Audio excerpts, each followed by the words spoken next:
Oh, hey, fancy to see you there. Welcome to O State All Day. My primary objective is to cover a little bit of every sport from an Oklahoma State perspective. Obviously, Big 12 slant because there's a lot to talk about when it comes to conference realignment and things of that nature. But today, I just wanted to start off super short, sweet, concise, and I wanted to list my personal top 3 best Oklahoma State University MMA fighters of all time. This is designed to give a little bit of back and forth. Let's get the comment section going so that way we can all have a little bit of dialogue, and this is how I can spread my wings, per se, on the channel. So number 1 has got to be somebody who is considered the original gangster of the sport that most people don't really think of being a cowboy. And that's easily going to be Randy Couture. If you were watching UFC as it kind of came up, he was one of the main cards all the time, 24/7. So I definitely think he's got to be number 1.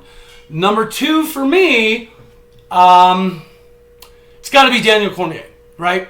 Not only did he win titles in 2 different weight classes, but he had one of the most epic showdowns of all time with John Jones. It didn't always go the way we'd hoped with John Jones, but then again, he couldn't keep his nose clean or his body clean.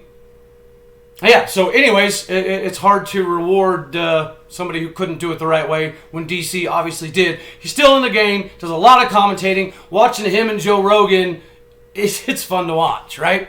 Number 3 for me has got to be the big rig Johnny Hendricks. I think it's very well known to some degree about his weight cutting issues, which caused some sort of medically related problems, if I recall correctly. And aside from that, I think everybody remembers his complete beatdown of GSP, George St. Pierre.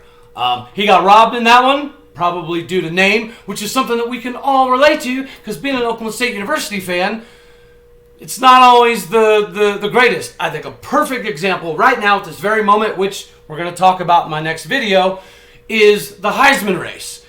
If you look at it, it's all helmet stickers, right?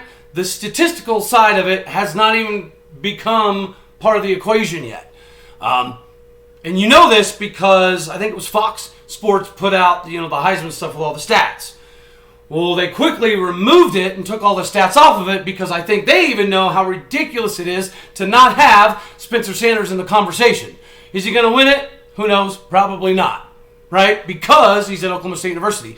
But if he deserves to be in the conversation, then put him in the conversation. Because if he deserves to end up in New York, then put him in New York. That's all for now. Stay tuned. Let's get the comments rocking and rolling. Tell me if I missed somebody, if I'm misremembering something, and then tune in next time as I dive into the Heisman voting and some of the statistics around it that make it preposterous. All right. I love you.